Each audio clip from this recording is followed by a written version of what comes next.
Must have been a hell of a boat ride last night. That's all I got to say from what I hear. How was it? Was it great? Was it good? Huh? I'm really proud to be here, and I really mean that. I had a great time last year. Where were we? In Phoenix, Arizona or something? And I, right? Scottsdale. Yeah, it was a great time. You are so talented a group. I was counting yesterday or day before I was flying down here that I've been with 27 client appointments in the last 90 days with 27 groups of you, and you are the best in the world, and I'll tell you, it's so much fun to be with all of you. Let's start today, and if we can bring up the slide, I'm going to talk about harnessing the power of informational infrastructure, or how soon can I get boating today? How's that? And I don't know which order we want to take some of that stuff in. Hey, how about those Indians last night? I mean,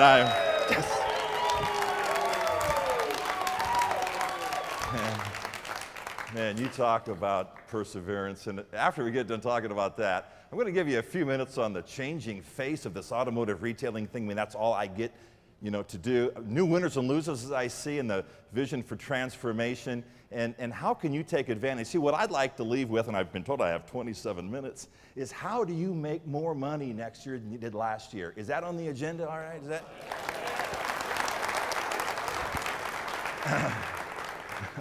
I'm glad we're on the right page here. Good.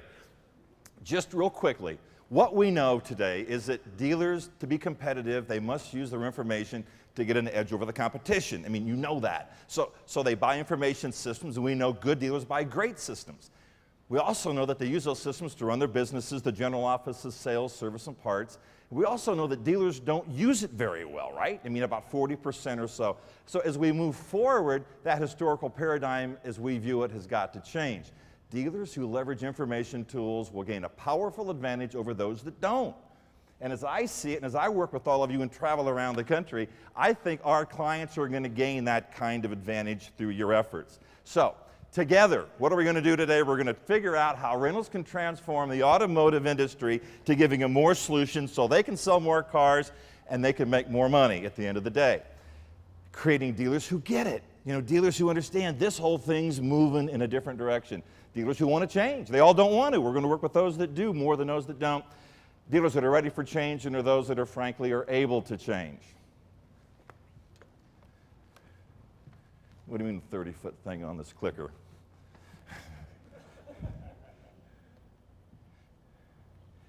The changing face of retail and what's going on. Friday, I was invited to go to Windsor. And I was in Windsor, Ontario, and I visited a dealer who's 37 years old. 6 years ago, he was a used car dealer. He saw a Toyota store. He went and asked the owner how much he wanted. A year later, this Chrysler thing came up for sale. Now he's the #1 dealer in Canada. And what I found amazing about it, he bought a store. It had 51 people in it. 60 days later, only 9 of them were going to change the way he wanted his industry changed and his dealership changed. He told me today, Phil Deemer, by the way, he's a great Reynolds client, he says, I talked to 10 people today to hire one, and only about half of those that I, in fact, hire make it. Guess what? Going to be the first ISO 9002 dealer in North America. We have 140 Volvo ISO 9000 dealers in England. A whole new dimension to automotive retailing. He said to me, Nickelsen, you can't believe it. He said, now, all of a sudden, we don't have to be intuitive anymore. Now, all of a sudden, we don't have to worry about part suppliers shipping scrap anymore. He says, I can recall when the GM people started buying parts from Japan. We told Japan, he says, you can ship us 2% scrap, that's okay. To which Japan says, we don't ship scrap. He says, well, you're allowed to because we're General Motors. So in these big crates, in these big crates GM sent them, they put this little baggie of scrap, staple it on the outside of their parts. Look for this in the next 3, 4, or 5 years as dealerships in this industry start to say, I'm going to do it consistently right every time. By the way, he's a great Reynolds and Reynolds client who bought Sales Vision, incidentally. And today they're not using it very well. And he said, you know what, Nickelsen? He says, that's our fault. I said, Philip, that's really a great thing for you to say. He says, yeah, we put this technology in here thinking all of a sudden it'd make our people more productive, and we didn't change the process. So we've suspended it for the time being. We're rethinking our process, and we're going to come back at it. This was really a hoop. His service is open now from 6 a.m. to midnight, turns people away. 27 technicians. Has nothing to do with anything, according to Phil Deemer, except one thing. Guess what that is? Quality. Fixing it right the first time. He says we're currently doing about 4% wrong. He says we're doing 145 repair orders a day. I'm going to take it back to 90 so we can fix more of them right the first time, every time.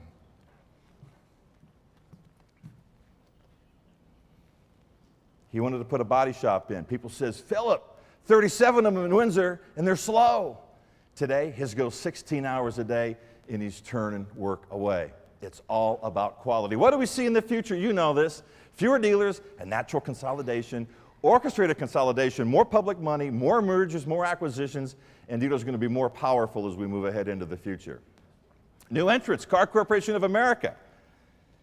Ron Lamb, are you in the room? Congratulations on the great job you did on that order. CarMax AutoNation, new levels of sophistication, more appreciation for power, more ability to create systems that provide competitive advantage. And you see these new entrants, they're not selling anymore. It's not selling things that we got. It's making sure you've got the things the customer wants so you don't have to sell. And speaking of that Car Corporation of America, we were there, when was it, Ron? A week ago? 300 dignitaries from all over Washington, D.C., and you can see them. Can you see them? They were watching the World Series that night, see, with all the celebration going on. And as you can see, they love those Reynolds and Reynolds kiosks. This is what it's about, and you know that. And in most of my presentations today, I try to get people to understand that I understand this is 86% today. We're not talking about 1997. It has nothing to do with it. What we're talking about is where you're going to be in 5 years, 8 years, 9 years. So we got to explain to them reform. We got to explain to them revolution, and we got to explain that to them. Is this going to be sticky? You betcha. As I see it, 9, 10 years, we're still going to have 40, 45, 50%. And if they want to play the game in that arena, they're going to have a lot of company down there. The question is, do they want to play the game down there? Is that going to be the place where we can have the most fun as we go forward? 5 years ago, I met this kid. Many of you know him, Joe Serra, 28 stores around America. I think he and his father may be one of the 5 best dealer organizations in the country. When I met him, he was the #1 dealer in Michigan, $3.6 million in net profit, CSI in the top 10% of the zone, wasn't broken. I went to him, and I found out he was doing some incredible things. And I said, Joe, if you're still in business after going to one price selling, I'm going to go back and see you. We did that just 4 months ago. Here's what's going on. Right. You know, we've done about 60 Power and Partnership dealers, and you're the first time we've revisited someone.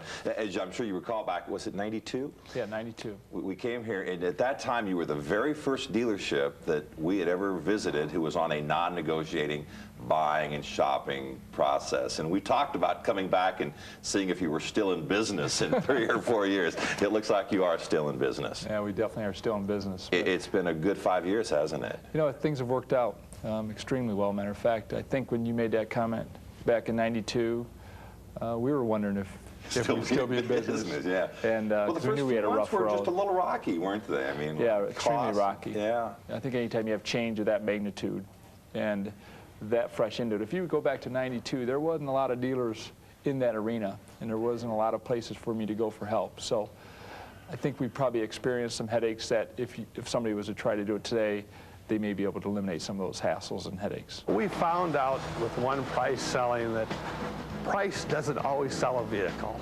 And it's very interesting because price really doesn't sell when you negotiate. We found it especially with only price or one price selling that value for the dollar sells, the dealership sells, the salesperson sells. And the amount of vehicles and the selection of vehicles sells. But I think the biggest thing of selling anything is you have to make that product and the value visible. Here's what we know. We know that one price selling can work and does work. In Grand Blanc, he's got 7 competitors within 15 minutes.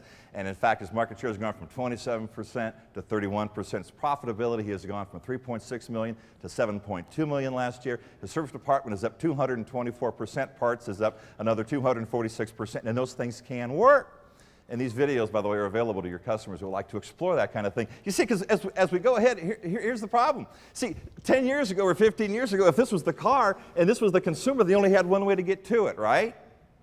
Basically, they'd go through where? The showroom. And in the showroom, they could control all those processes. And today, ladies and gentlemen, we have all kinds of ways of getting to the car. And one of the constraints your customers are going to continue to find, in my opinion, is that whole pricing strategy. So I would encourage you to let people know that they're going to have intermediaries that are going to increasingly control shopper destinations, internets, warehouse, credit unions, brokers and buying services, and on and on and on and on as we go through all that. See, look at this World Wide Web. 1995, we were doing $100 million. Billy Gates says $186 billion in 3 years. Cut it in half, quarter it. I mean, it's like planting a seed and a tree emerges in 8 seconds. We have nothing that has that kind of growth to it. 41 million users today, currently 75% are in North America. We're going to go from 41 million to 300 million in the next 3 years. And J.D. Power Appeal Study says 45% are going to use the web to shop for a vehicle or would consider doing that in the near future.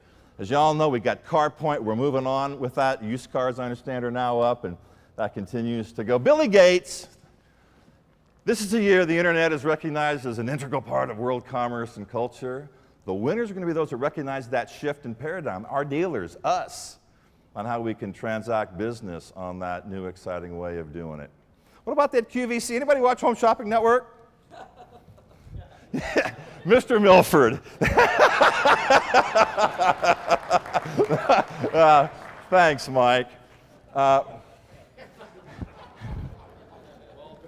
all people. You know, they didn't sell 14-karat gold 6 years ago. Do you know who the #1 salesperson in company of 14-karat gold is today?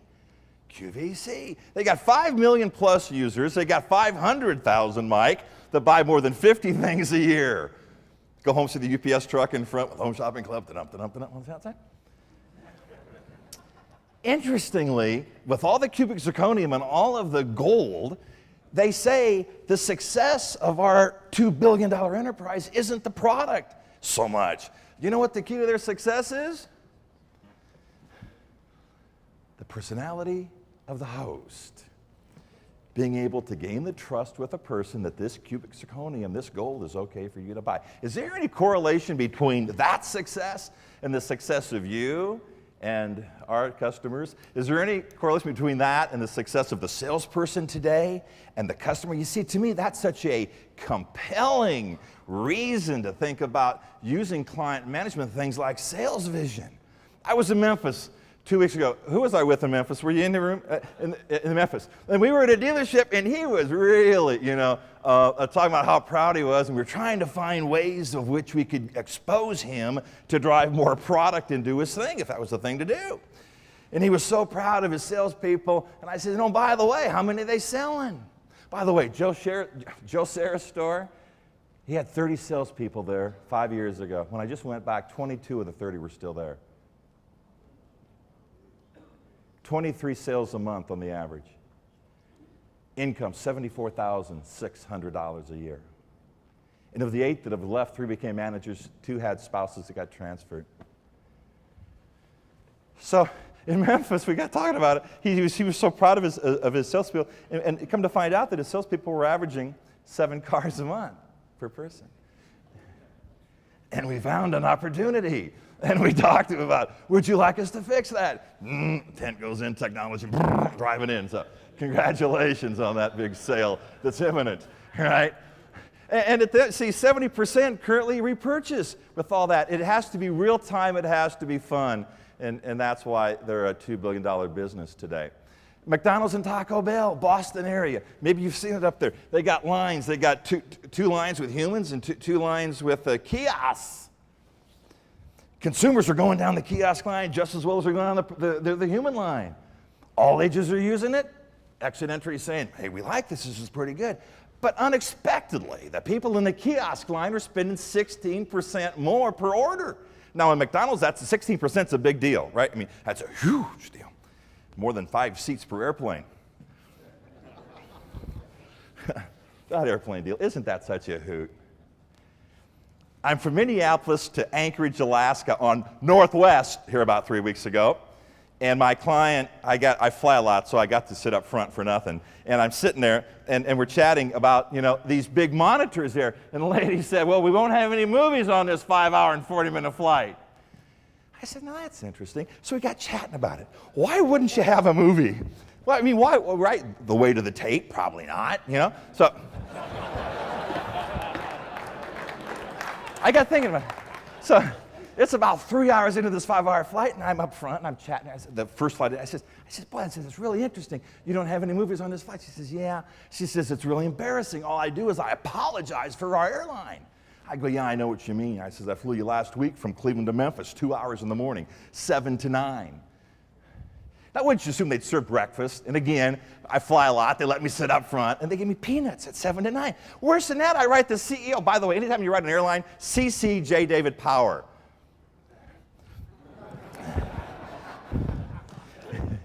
I'm really telling you the truth. It never gets beyond that mass of people that make apologies, right? So I says, this is really, really incredible. You can fly from 7 to 9 in the morning and only have peanuts. He says, well, everybody does that. Oh, the reason why they don't have movies, 12,400 people stole headsets in Detroit in the month of July in Detroit. So. True story. The people in the kiosk order 60% more. Why? Why? Yeah, you know what? That was the number 2 reason. They don't want to appear like they're pigs. Give me 2 Big Macs, 3 fries, 2 chocolate shakes to go.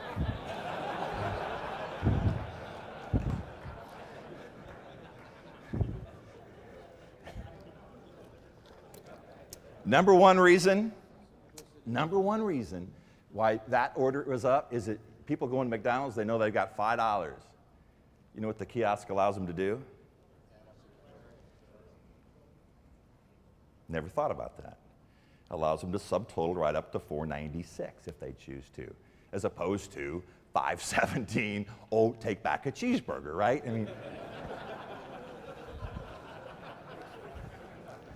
I'm not sure how that anecdote sells us more kiosk, but think about that. Think about how do we use that? Could it in fact allow our customers to be more friendly, interact more with something that they can interact with at their own pace, their own pleasure, and have a lot more fun with it? Anybody shop Amazon.com? Anybody done that?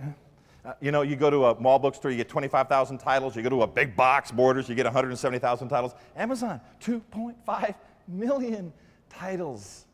30% cheaper, 40% cheaper. You have to wait a day, yes. Number 1 seller of books today, seen in the country. All this means is that we've been serving an industry that has been physically distributed. Car, consumer, through the showroom. Folks, change. Done. That's going to come down to 40, 50% before we know it. It's about information technology. It's good news. You see, your clients are only in the physical world. Those that are there are going to be missing sales, period. Internet, watch how they measure it. People keep telling me how they want to measure this thing. I say, you know what? It isn't a matter of 100 people visiting your site and 5 buying. It's the same reason people take a retail shopping store from a corner into the shopping mall. Would closing ratios go down, yes or no? Yes, but what happens to sales? They go up. Measure internet on sales increases, not on how many hit it. Kiosk is going to grow exponentially into the next 2, 3, 4 years. Watch it. You're going to see them everywhere. You're going to see them in malls. You're going to see them in bars, in restaurants, every place. Well, some of the new winners and losers. Who's going to be emerging in the next couple, 3, 4 years? We have some thoughts. Some of it's pretty basic. But frankly, I see in some of our presentations, if we can just dig down deep in the basics and say, Mr. Dealer, Mrs. Dealer, the winners, as I see it, are going to execute flawlessly and every time, and simply the losers won't. Great Reynolds and Reynolds client out in San Diego, California. I had a chance to interview him on partnership. Concluded, here's a big department last year at the end of the year, lost $565,000. Wholesale losses average $80,000 a month. Henry says again, folks, we don't get it. We get the guy at the curb with a trade-in car, and we want to fight over $200, $300, $400 and send him along his way because we don't understand throughput. How you invest your money to attract customers over the last few months. Tell us about that. Well, this past year, we really looked hard at our advertising expense, as well as looking at that list of wow items that came out of the mission education classes. And we said, you know, we really can't afford to do both. We can't throw all this money out there trying to attract that customer to come across town, as well as putting things into customer programs. So we said we're going to really cut down our traditional spending and invest in customer programs, things like new owner clinics, things like increased personnel in the service drive, washing every car, more direct mail contacting our customers, and so on. Our service reminders and the way the program is set up generally goes out 3 months prior to the need of their expected mileage or their monthly service interval. We send out thank you letters, and of course 4 times a year we send out a quarterly newsletter addressing some of the human side aspects of our dealership and what we're doing for the surrounding community, as well as upcoming service specials. Process improvement opportunities, or what we call PIOs, are ways where we take a specific opportunity that we have to improve and work it all the way through on how we're going to improve it. Whether it be ways on how we can speed up the purchasing process, ways that we can provide more superior service to our customers. Here's what I do. When I'm with a dealer, you know, on the operating statement it says data processing, you know, I cross that out. And I say, guess what, sir? It's not about data processing anymore. That today what you pay to a computer technology vendor has 15-20% to do with that, and a whole lot more to do with ways of increasing productivity of your people. But you got to help them see that and do that. See, here's what we've been doing. We've been talking about increasing revenues and decreasing costs. Now, in the past, as I see it, we've been on the old basics. We've been talking about things differently. We've been talking about mouses that were stretching more than 30 feet. We've been talking about selling more, promoting more, and a professional sales force. And that's the way you've been kind of selling stuff. And you know, expense controls, you know, toilet paper, all that inventory control, and how to pay people competitively. And that's the way we've gotten to 1997 and 1998 so successfully. What I'm suggesting, and what I'm seeing all the movement and all the selling going on, is in the new basics. This is the new automotive retailing channel. And this is about micro-marketing. It's not about anymore putting a big ad in the paper and talking to 6.2 million people. It's about defining the segment and the individual in the marketplace. Amazon.com. Mike, you'd like this, Milford. If you order like a book from Shakespeare, Mike, and they send you the book on Shakespeare, if next month Shakespeare writes another book, you know what they'll do? Send you an email. Hey, Mike, Shakespeare wrote another book. Do you want it?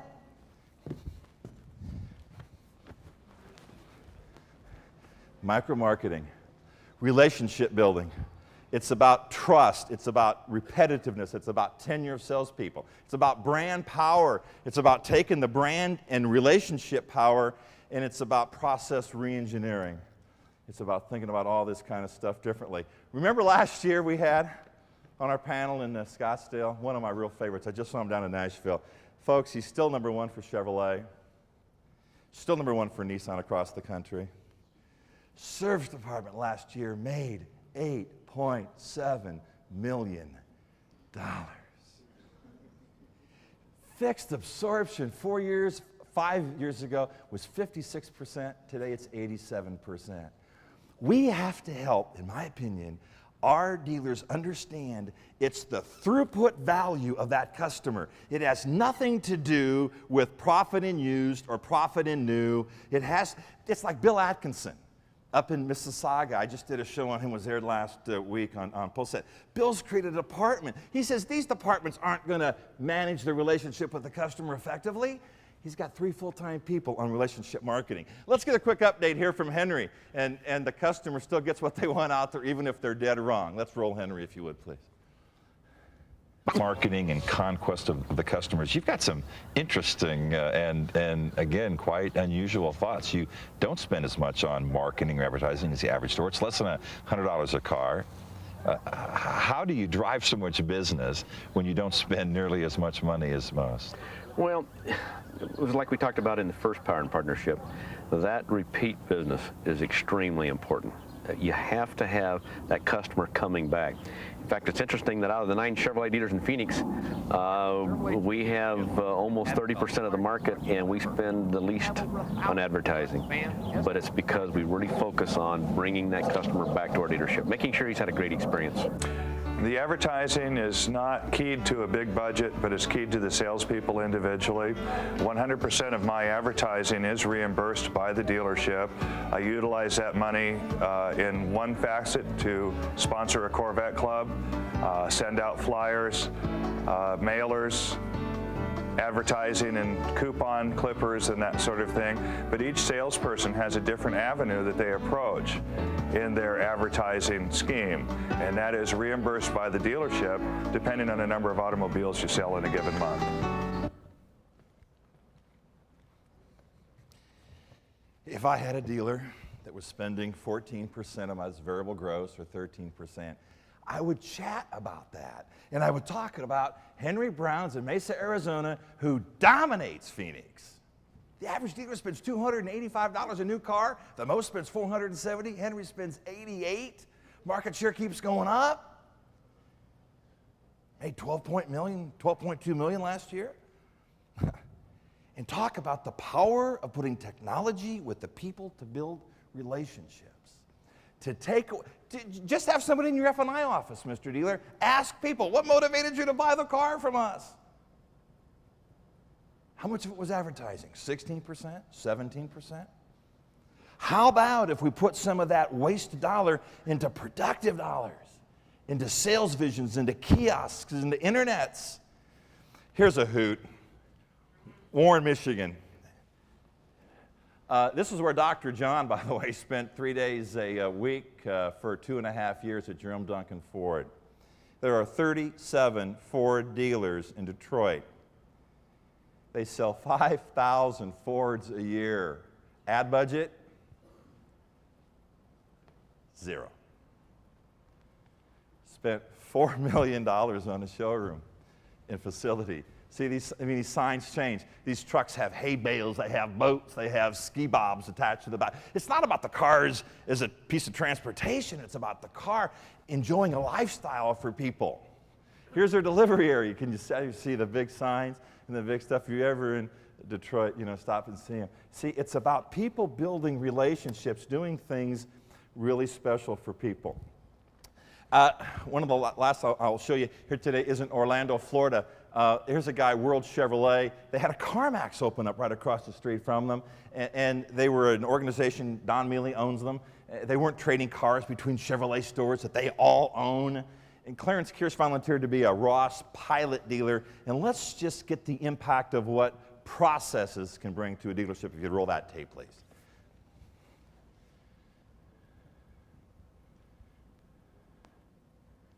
Watermark, from what I've witnessed at your organization, is your willingness to move into process management as opposed to, some of the other old traditional ways. Tell us about that and how that's going for you. I come up as a salesman, sales manager, general general manager, then dealer, and was certainly indoctrinated against my way or the highway type. If I had a problem, I'd solve it, write it down, give it to everybody, and you guys go do this. And then my eyes kind of got opened up. We're a Ross pilot dealer, and through the Ross process, we came up, not we didn't, but through the Ross process, we came up with this process improvement teams, and it didn't mean much at first.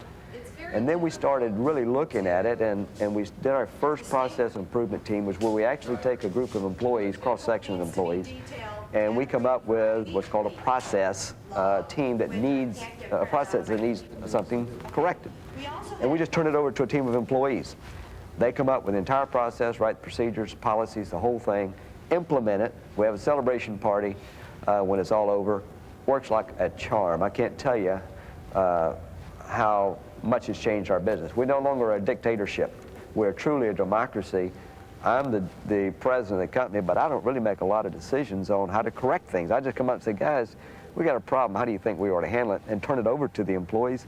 They handle it. So you started about what, I don't know,